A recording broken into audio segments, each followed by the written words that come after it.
사람이 내게 말하기를 여호와의 집에 올라가자 할 때에 내가 기뻐하였도다. 예루살렘아, 너는 잘 짜여진 성읍과 같이 건설되었도다.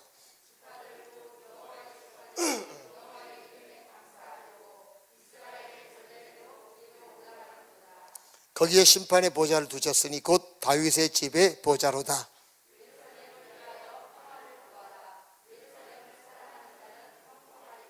내 성 안에는 평안이 있고 내 궁중에는 형통함이 있을지어다.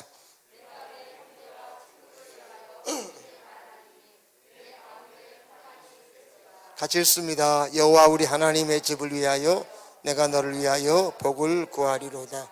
아멘. 하나님 영광 받으시옵소서. 이곳에 임하시고 우리가 영과 진리로 예배하길 원합니다. 진심을 다하여 우리의 육이 아닌 우리의 영으로 하나님과 소통하는 그런 귀한 예배 현장이 되게 하여 주시옵소서. 하나님 아버지,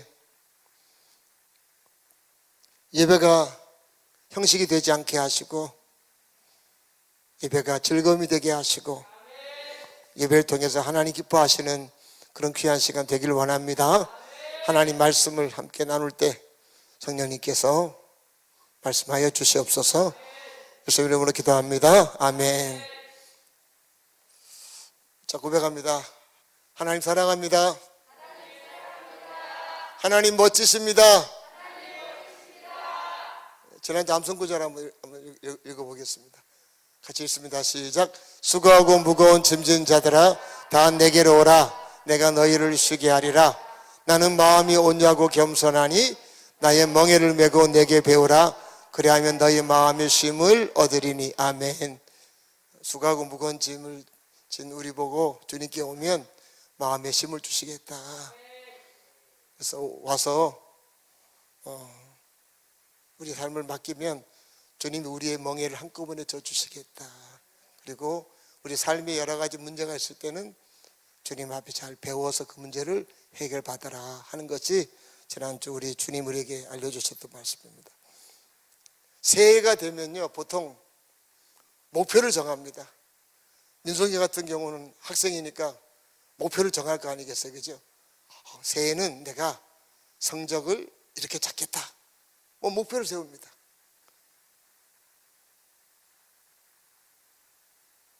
여자분들이 주로 새해에 대한 목표가 뭐냐? 몸무게를 줄이겠다. 저 집에도 그런 분이 있습니다. 예. 사업하는 분들은 올 한 해 하나님 앞에 이런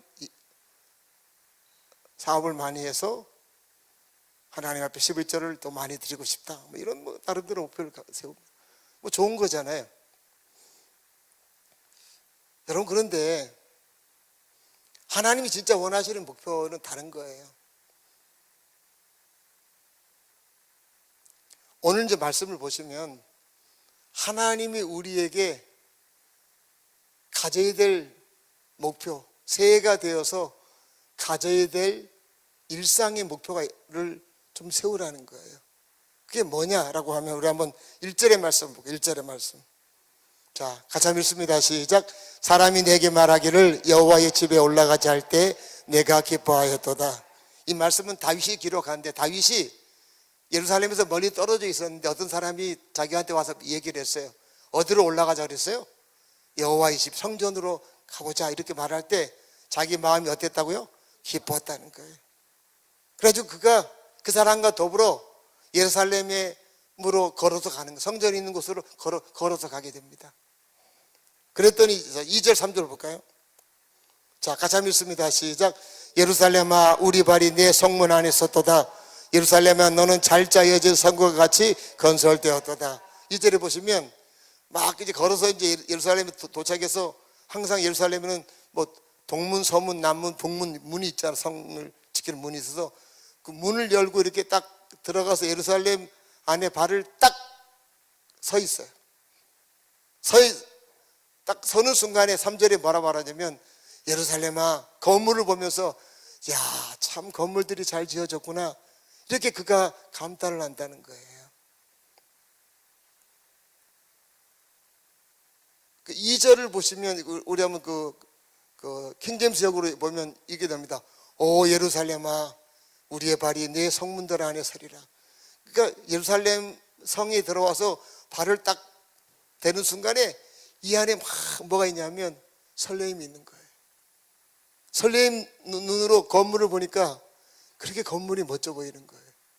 여러분 2000년 3000년 전에 지은 건물이 멋있으면 얼마나 멋있겠어요. 예. 옛날 영화 보세요. 건물이 뭘 멋있겠어요, 멋있으면. 그런데 예루살렘 성문에 들어와서 발을 딱 디면서 보니까 너무 좋아 보이는 거예요. 그렇게 감탄하는 겁니다. 여러분, 왜 다윗이 이렇게 예루살렘 안에서 감탄하는가?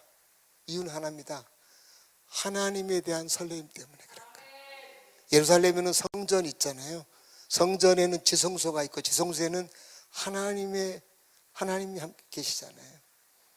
그러니까 예루살렘 성 자체에 하나님이 계시니까 하나님에 대한 설레임 때문에 너무 좋은 거예요. 그 얘기를 하고 있습니다. 여러분, 우리가 신앙인으로 세상을 살아갈 때 내가 뭐 연봉을 많이 받고 사업에서 돈도 많이 벌고 뭐 공부를 잘하고 좋은 대학 가고 좋은 데 취직하고 그것도 뭐 좋아요. 그러나 우리에게 중요한 그런 여러분 목표는요, 첫째 이겁니다. 하나님에 대한 설레임을 갖고 사는 거예요. 이게 우리가 가져야 될 삶의 목표가 되어야 한다는 겁니다. 우리가 세상을 살다 보면 나를 설레게 하는 것들이 있잖아요. 젊은 사람들은 뭐 맛있는 음식이 막 자기를 설레서 그걸 찾아가기도 하고, 여행을 좋아하는 사람은 여행지가 자기를 설레서 여행을 하기도 하고, 나름대로 자기를 설레게 하는 많은 것들이 있는데, 하나님의 백성들이 가장 설레야 될 대상이 누구냐라고 하면 하나님이 되셔야 된다는 겁니다. 이게 우리의 삶의 첫 번째 목표가 돼야 한다는 거예요. 하나님에 대한 설레임. 우리의 신앙은 열심과 정성을 하나님께 드리는 이방 종교 같은 게 아니에요. 우리의 신앙은 인격체이신 하나님을 사랑하고 그분에 대한 설레임을 갖고 살아가는 겁니다. 그게 우리의 신앙이에요. 시편 84편 1절에 보시면 이런 말씀이 있습니다. 같이 한번 읽습니다. 시작. 만군의 여호와여 주의 장막이 어찌 그리 사랑스러운지요. 멀리서 여러분 성전에 예배하러 오는 사람들이 막 걸어오는데 저 멀리 성전이 보여요. 그런데 그 성전이 그렇게 사랑스럽게 보인다는 거예요. 왜요? 건물이 사랑스러운 게 아니잖아요. 하나님에 대한 설레임 때문에.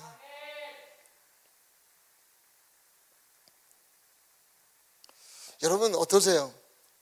하나님에 대한 설레임이 얼마나 있으세요? 오늘 예배드리러 오셨는데 하나님에 대한 설레임을 가지고 오셨습니까?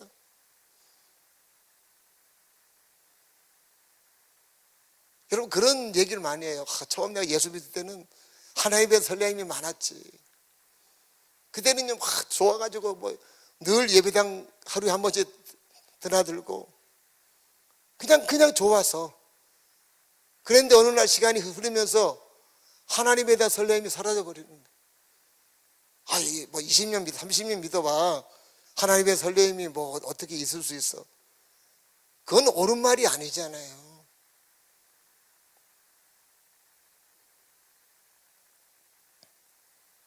여러분 목사가 되고 뭐 장로님들이 되고 권사님들이 되고 집사님이 되고 뭐 하나님의 일을 뭐 대단히 한다고 해도 그게 하나님에 대한 설렘이 없이 그냥 의무감으로 억지로 한다고 하면 하나님 보실 때 어떻겠습니까?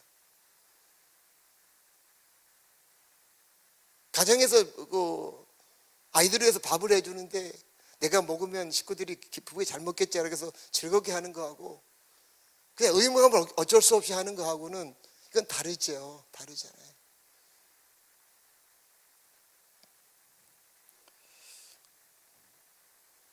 오늘 코로나 때문에 많은 사람들이 사람과의 그런 만남을 이렇게 거리를 두지요. 그건 뭐 자기를 보호하기 위해서는 그건 지혜로운 건데, 문제는 뭐냐면 하나님과도 거리를 두는 거예요. 사람과 멀리 하는 듯이 하나님과도 멀리 하기 시작하는 거예요. 이게 문제잖아요. 왜 하나님은 우리에게 설렘을 갖기를 원하시는가? 간단해요. 하나님은 우리가 좋아서, 하나님은 우리를 만나는 것을 좋아하시니까 나를 설렘으로 내게 오고 나를 만나라, 그 말씀 하시는 거예요.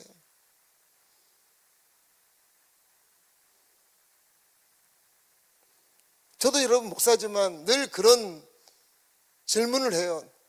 나는 하나님에 대한 설렘이 얼마나 있는가? 의무감으로 예배하고, 의무감으로 기도하고, 의무감으로 뭐 하고, 사명이니까 하고, 물론 사명이니까 하는 것도 괜찮지만 그보다 훨씬 더 여러분 고급스러운 신앙은요, 하나님에 대한 설렘 때문에 하는 거예요. 예배도 하나님께 설렘 때문에 가서 예배를 드려야 예배가 제대로 되죠. 안 그러면 앉자마자 그냥 눈 감고 주무시잖아요. 일부 예배 때는 그런 분들이 많아요. 제가 속 터집니다. 깨우느라고. 왜? 연세가 드시면 무슨 생각이에요? 나이가 들면 뭐 어쩔 수 없어. 그렇지 않아요. 늘 자신과의 싸워야 되고, 내 안에 하나님에 대한 설레임을 늘 유지하려고 내 스스로 노력을 해야 되는 거죠. 우리 시편 134편의 말씀 보겠습니다. 자, 1절 같이 한번 읽습니다. 시작. 보라, 밤에 여호와의 성전에 서 있는 여호와의 모든 종들아, 여호와를 송축하라. 자, 하나님이 뭐라고 하냐면 보라는 거예요. 보라. 하나님 보셨는데 너무 하나님을 행복하게 하는 성도가 보이는 거예요. 그러면서 우리에게 그를 보라는 거예요. 그가 어떤 사람인가? 그가 어디에 있어요 지금? 여호와의 성전에 뭐 하고 있어요?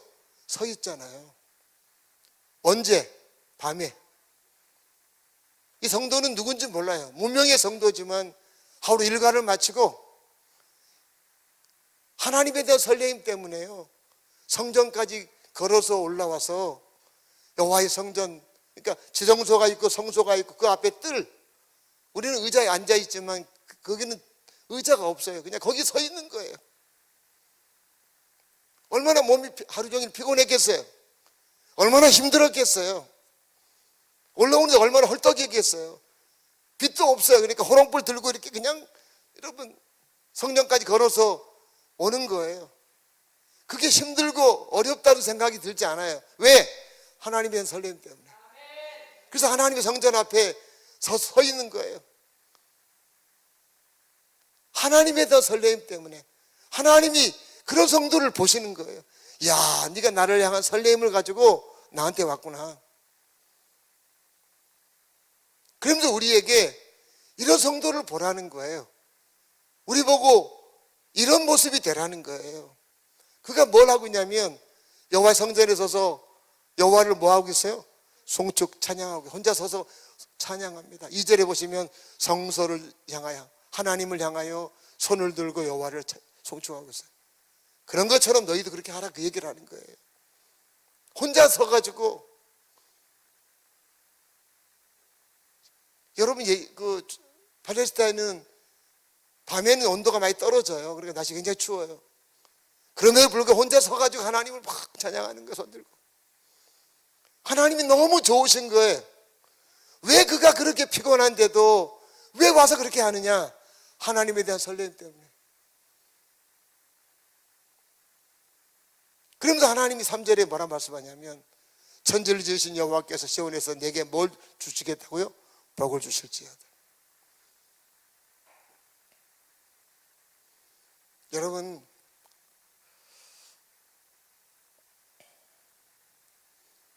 하나님에 대한 설레임, 이것은 우리에게 대단히 중요해요. 이걸 우리가 놓쳐버리면 회개하셔야 돼요. 회개는 왜 하냐면 회복하기 위해서. 회복하기 위해서 하나님 앞에 회개해야 돼요.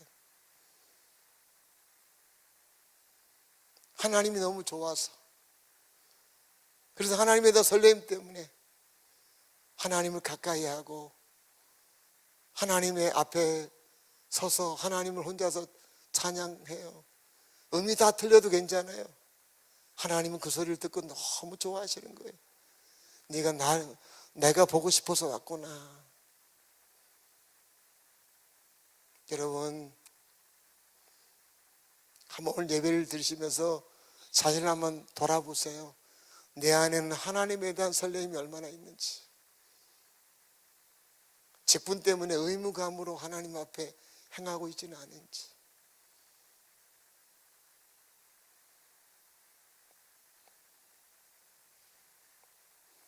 우리 일상의 최고의 목표는요, 하나님에 대한 설렘을 갖고 사는 것입니다.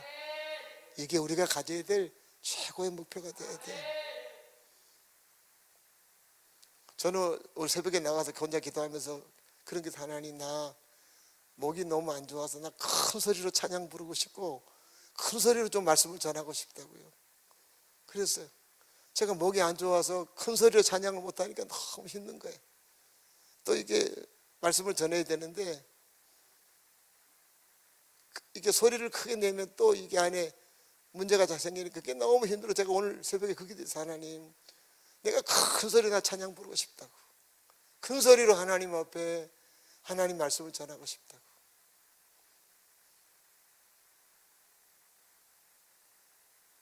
좀 목소리 커졌죠, 그죠? 예. 여러분, 하나님에 대한 설렘, 이런 것들이 우리 가운데 언제나 여러분 있기를 바랍니다. 이거 놓치면요 꽝이에요, 꽝. 목사 안에 이런 거 없으면요 꽝이에요.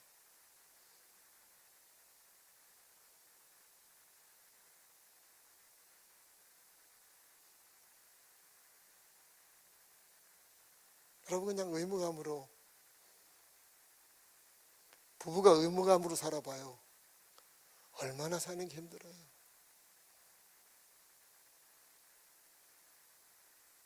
우리 안에 하나님에 대한 설렘이 잘 회복되고 그 설렘을 가지고 이 땅을 살아가야 된다. 하나님이 그런 목표를 가지라 라고 우리에게 말씀하십니다. 그런 귀한 은혜가 있기를 바랍니다. 자, 그 다음에 4절의 말씀 같이 한번 읽습니다. 시작. 지파들 곧 여호와의 지파들이 여호와 이름에 감사하려고 이스라엘의 전례대로 그리로 올라가는도다.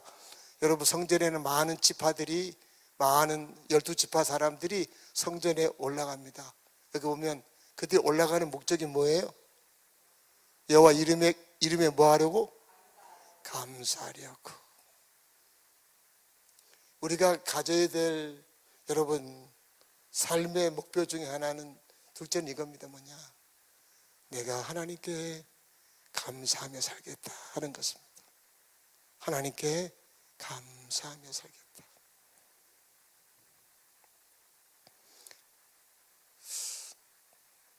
가끔 우리 아이들이 저한테 아빠 감사해요 이렇게 말을 해요. 그럼 제가 굉장히 기분 좋아요. 왜냐하면 아버지로서의 존재와 가치를 인정받았다는 느낌이 들어요.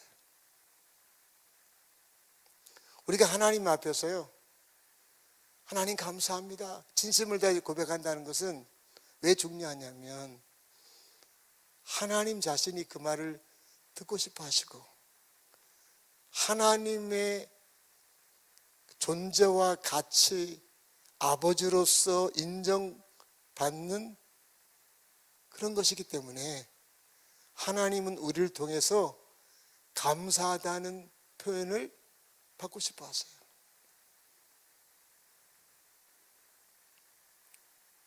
시편 107편 1절에 보면 이런 말씀이 있죠. 같이 한번 읽습니다. 시작. 여호와께 감사하라. 그는 선하시며 그 인자하심이 영원하미로다. 아멘. 왜 우리가 하나님께 감사해야 될까? 그분은 나에게 언제나 뭐 하시다고요? 선하시. 영어로는 굿이 굿. 그분은 언제나 나한테 좋으신 분이시니까. 그 인자하심, 영어로 러브로 되죠. 러브. 나를 향한 사랑이 뭐라고요? 영원하기 때문에 내가 힘든 상황을 만나고 어려운 상황을 만나고 이해할 수 없는 상황을 만났을지라도 하나님은 나에게 언제나 좋으신 분이시고 하나님의 나를 향한 사랑은 영원하다라고 하는 겁니다. 그것을 알게 되면요, 감사가 되죠.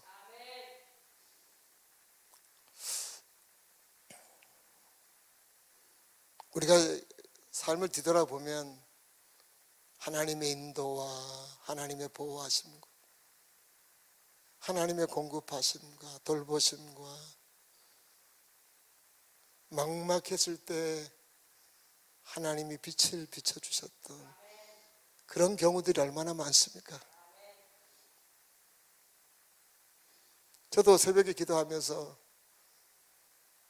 저를 이렇게 돌아봤더니 나처럼 사람들 앞에 서기를 멋쩍어 하고 참 아무것도 못하는 나를 하나님이 목사로 불러주셔서 이리저리 인도해 주신 것들을 이렇게 보니까 너무 감사한 거예요.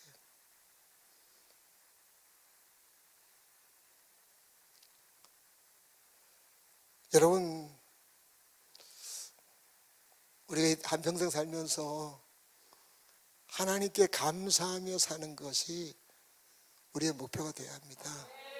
그런데 때로는 삶에 힘들고 어려운 문제가 탁 부딪혀와요.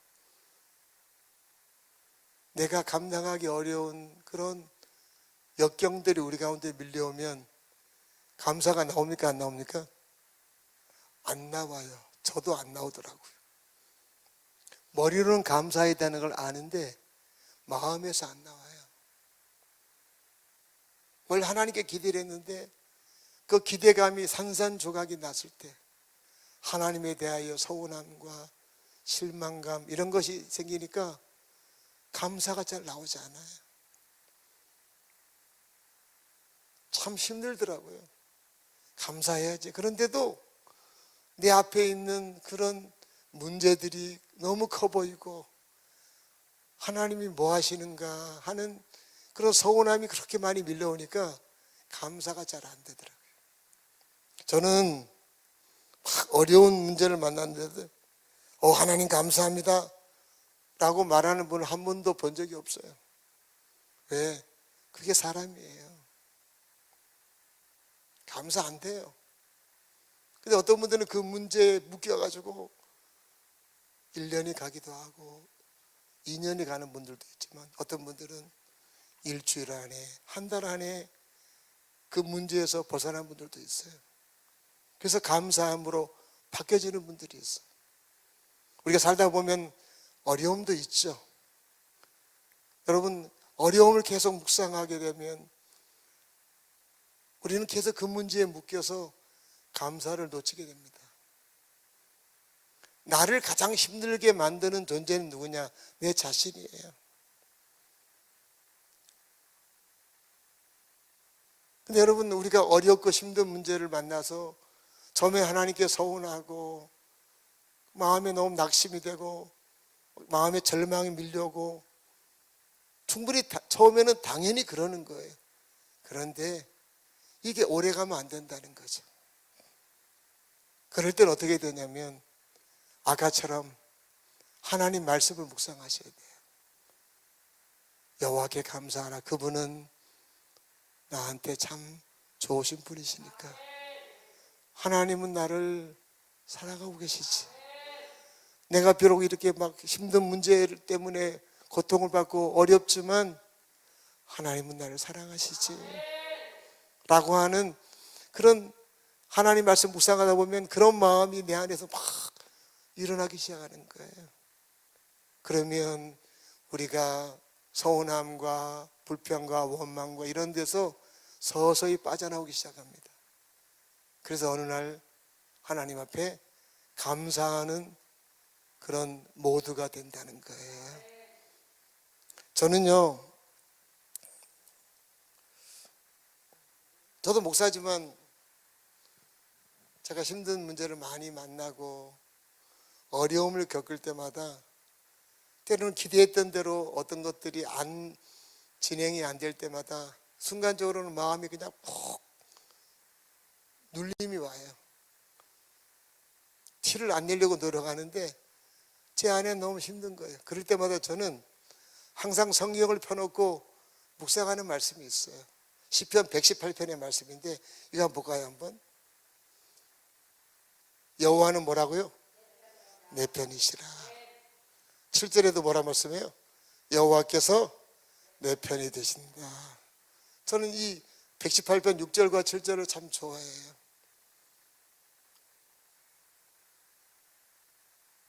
힘들고 어려운 문제가 막 있고 마음에 이렇게 낙심이 밀려올 때 이 말씀을 계속 묵상해요. 하나님은 내 편이시지. 하나님은 내 편이시지. 하나님 지금도 나를 돕고 계시지. 내가 잘 이해하지 못해도 하나님 나를 위한 계획을 갖고 계시지 하면서 이 말씀을 계속 묵상하다 보면요, 이 안에 있는 부정적 감정이 사라지게 되고 하나님을 향한 감사한 마음으로 바뀌기 시작하더라고요. 하나님은 내 편이시다. 저는 이 말씀을 해서 계속 성경을 펴놓고 기도해요. 하나님은 내 편이시다. 하나님은 내 편이, 실제로 하나님 내 편에서 나를 돕고 계신다.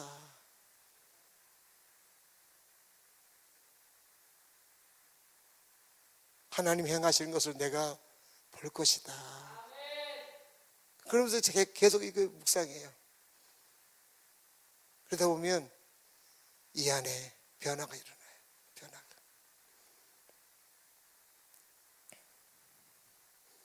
여러분, 코로나 때문에 우리가 어렵고 힘든 부분들이 많아요. 사업하시는 분들은 참 어렵죠. 그러나 거기에 우리가 함몰되면 안 되고요, 하나님을 바라보고 하나님 얼마나 나에게 좋으신 분이신지, 하나님 얼마나 나를 사랑하시는지, 하나님 얼마나 내 편이 되시는지, 이런 것들을 계속 여러분 묵상하시면서 우리 안에 소망을 갖고 살아가는 감사가 우리 가운데 회복되어야지 한다는 것입니다. 그래서 여러분, 하나님께 감사하며 사는 거, 이게 중요한 게요, 하나님께 감사하는 사람이 사람에게도 감사할 줄 알아요. 하나님께 불평하면요, 사람들이 다 보기 싫어요. 다 그냥 마음에 안 들어요. 이게 힘들죠. 근데 하나님께 감사하는 마음이 있으면요, 사람들도 감사의 대상으로 눈에 보인다는 거예요. 그래서 사람에게도 진심을 다해서 감사하다고 그렇게 말할 수 있는 겁니다. 여러분, 그래서 올해 우리가 가져야 될 두 번째 목표는 감사하며 사는 겁니다. 감사하면서.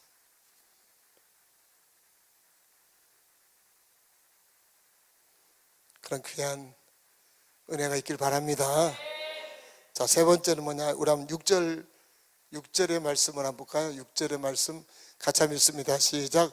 예루살렘을 위하여 평안을 구하라. 예루살렘을 사랑하는 자는 형통하리로다. 당시 예루살렘은 많은 전쟁의 어려움을 겪었어요. 전쟁을 통해서 사람들이 평안을 누리지 못하니까 그들이 하나님 앞에 와서 하나님 앞에 뭘 구하는 거예요? 평안을 구하는 거예요.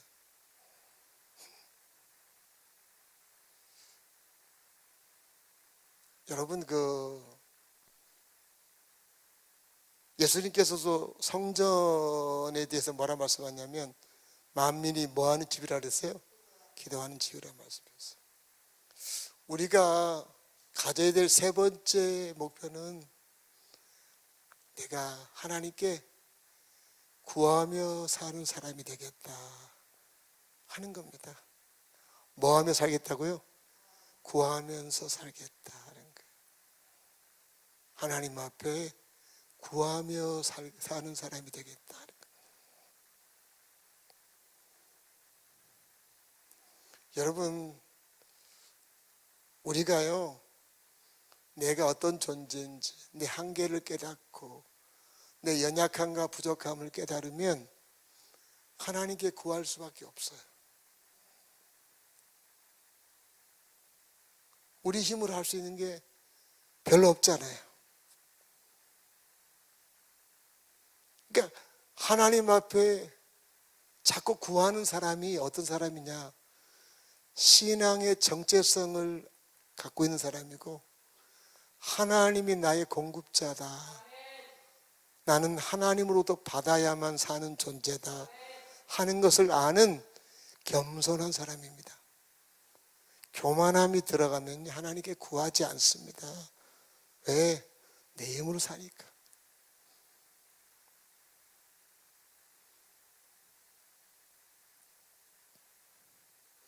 우리가 세상을 살아가면서 연세가 들면 들수록 깨닫는 게 그거잖아요. 아, 내가 할 수 있는 건 별로 없구나. 하나님이 해주셔야 되는구나. 이게 신앙이 깊어지면 깊어질수록 내 안에서 나오는 고백들이잖아요. 하면 된다. 됩니까? 안 돼요. 그래서 우리가 하나님 앞에서요, 늘 구하며 사는 사람이 되어야 됩니다. 이게 하나님이 원하시는 삶이에요. 이게 정상적인 신앙인의 모습이라는 거죠.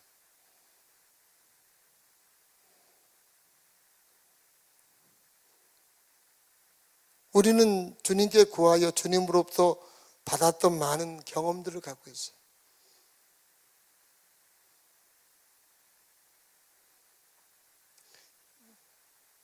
저는 금요일 날도 금요기도 끝나고 집에 가더니 우리 아들내미가 그 한밤중에 치킨이 먹고 싶대요. 그래서 제가 차를 몰고 이제 KFC를 가서 치킨을 사주고 이렇게 같이 이렇게 와서 먹는데, 그래 저는 하나도 안 먹었습니다만 그게 확 먹으면서 즐거워하는 모습이 그렇게 좋은 거예요. 이게 부모 마음 아닙니까? 우리 하나님도요, 하나님께 구해서 하나님이 우리에게 뭔가를 주셔서 그것 때문에 확 기뻐하는 것을 하나님은 굉장히 좋아하세요. 그 자체를 좋아하신다니까요. 야, 내가 너를 내게 준 것 때문에 네가 그렇게 기뻐하고 행복해하는구나 하면서 하나님은 굉장히 좋아하세요.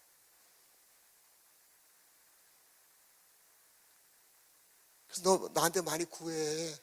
필요한 거 나면 그래도 너에게 줄 테니까, 이렇게 말씀하시는 거죠. 우리 마태복음 7장 말씀 볼까요? 자, 같이 한번 읽습니다. 시작. 너희 중에 누가 아들이 떡을 달라 하는데 돌을 주며 생선을 달라 하는데 뱀을 줄 사람이 있겠느냐?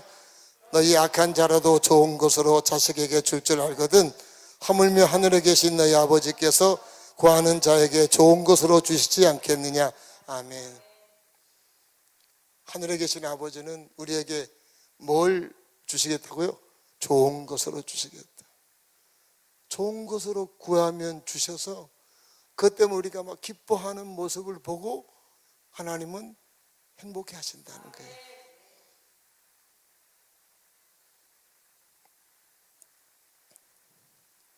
여러분, 그래서 우리가 이 땅을 살면서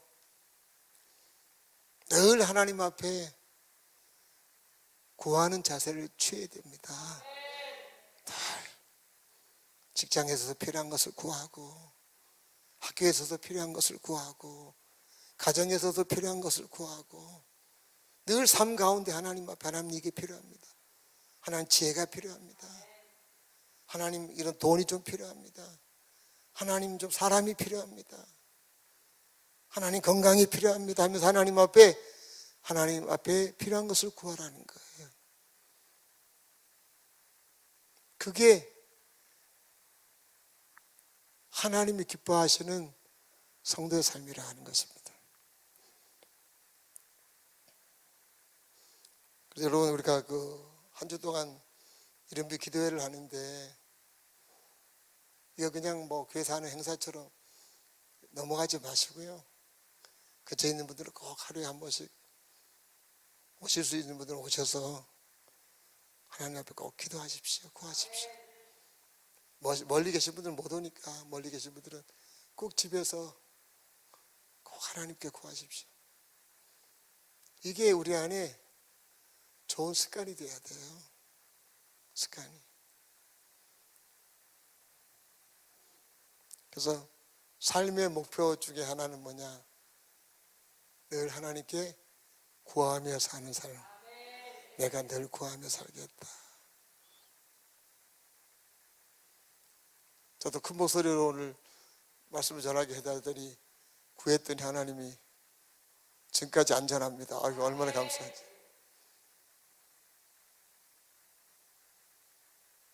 그래서 하여튼 하나님 앞에 늘 이렇게 좀 많이 구해서 이렇게 받은 간증들을 서로 나누고, 이게 우리 가운데 필요해요.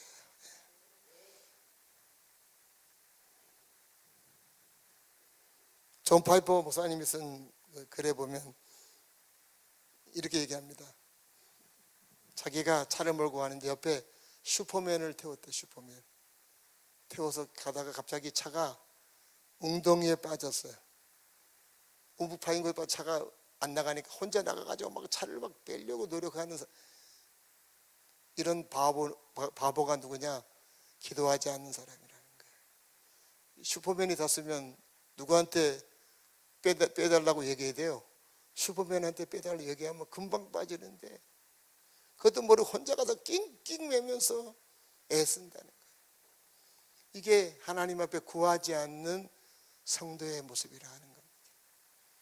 우리는 슈퍼맨보다 더 슈퍼하신 하나님이 아버지가 되시니까 하나님 앞에 늘 우리가 구하고 사는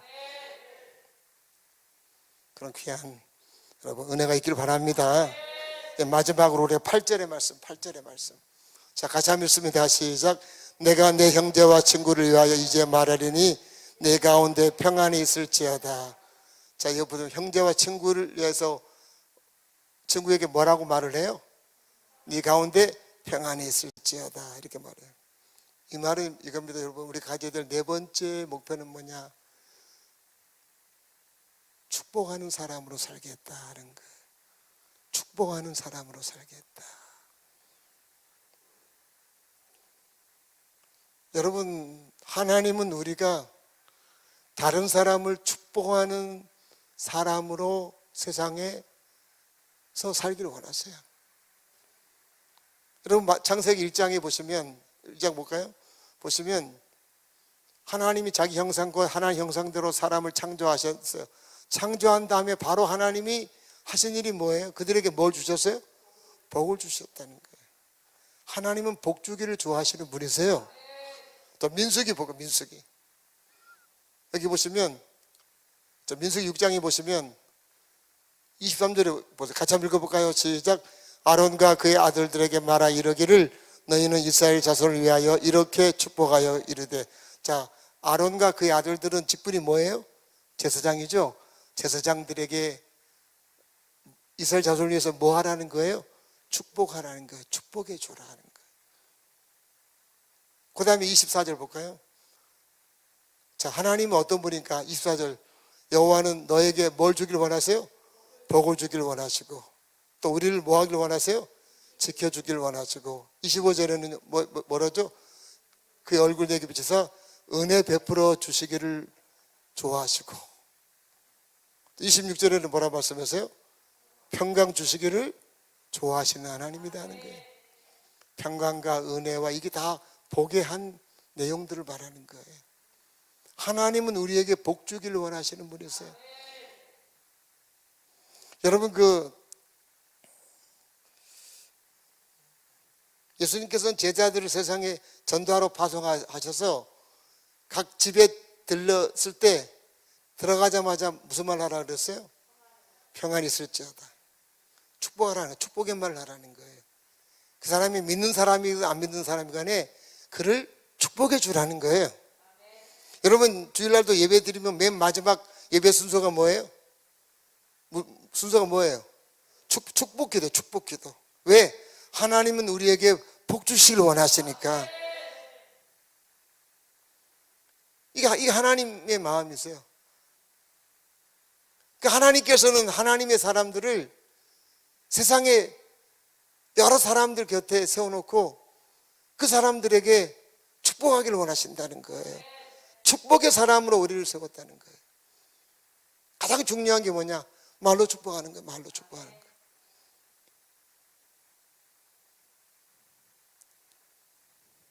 여러분, 그래서 우리가 늘 축복의 사람으로 내가 살겠다. 누구를 저주하는 사람이 아니라 늘 축복하는 사람으로 살겠다. 그런 여러분 목표를 우리가 가져야 한다는 것입니다. 내가 가장 축복해야 될 대상은 누구일까요? 내 자신. 내 자신이에요. 나를 많이 축복하는 거예요.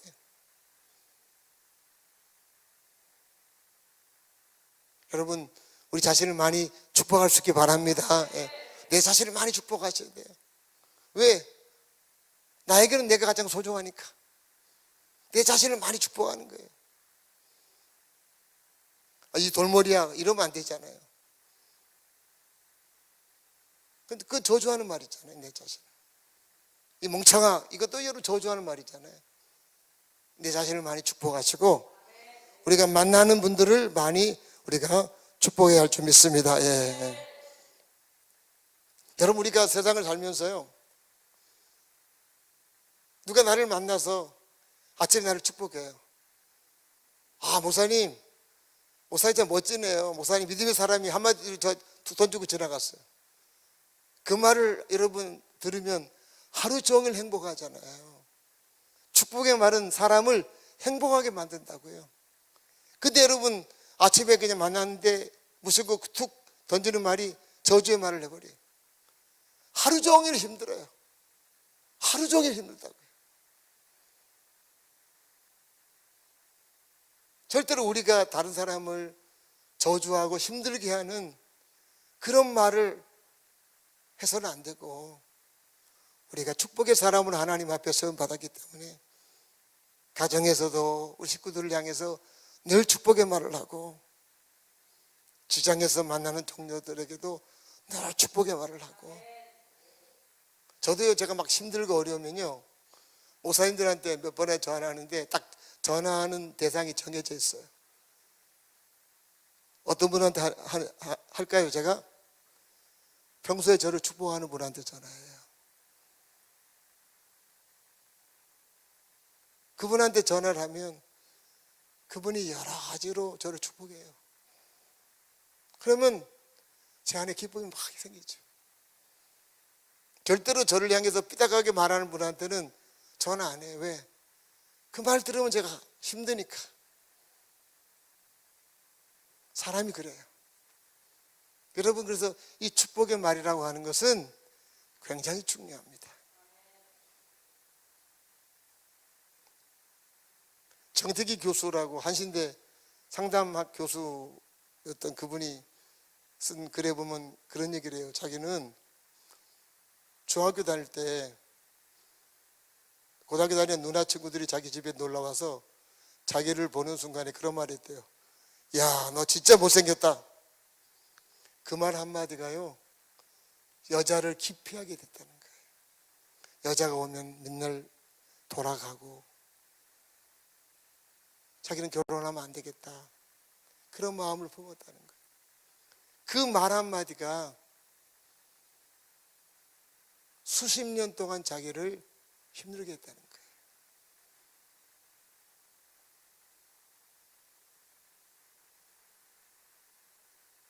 근데 여러분, 축복의 말을 했다고 하면 달라졌을 거예요. 여러분, 우리가 만난 사람들은 다양하잖아요. 내 마음에 안 드는 사람도 있고 그럴지라도 여러분 대놓고 막 저주하고 이런 것은 굉장히 우리가 조심하셔야 됩니다. 우리는 축복의 사람으로 하나님 앞에 세움을 받았기 때문입니다. 그래서 여러분 늘 애기들도 축복하고,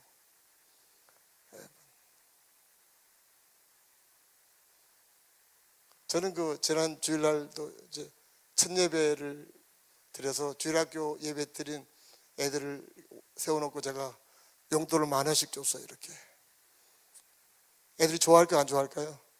엄청 좋아해요. 제가 지금도 그랬지만 이제 목사님들 집에 이렇게 방문하게 되면 꼭 제가 돈을 10,000원짜리를 한 10만 원 정도 이렇게 준비해 가요, 항상. 그래서 애들한테, 목사님 자녀들한테 이렇게 돈을 줘요. 예전에 한번 그렇게 줬었는데 그 아이가 이제 커서 대학생이 됐는데 그런 얘기를 하더라고요. 목사님, 제가 어렸을 때 목사님이 늘 우리를 만나면 용돈을 주고 그랬던 것이 그렇게 저한테는 힘이 되고 좋았다고. 그 얘기를 하는 거예요.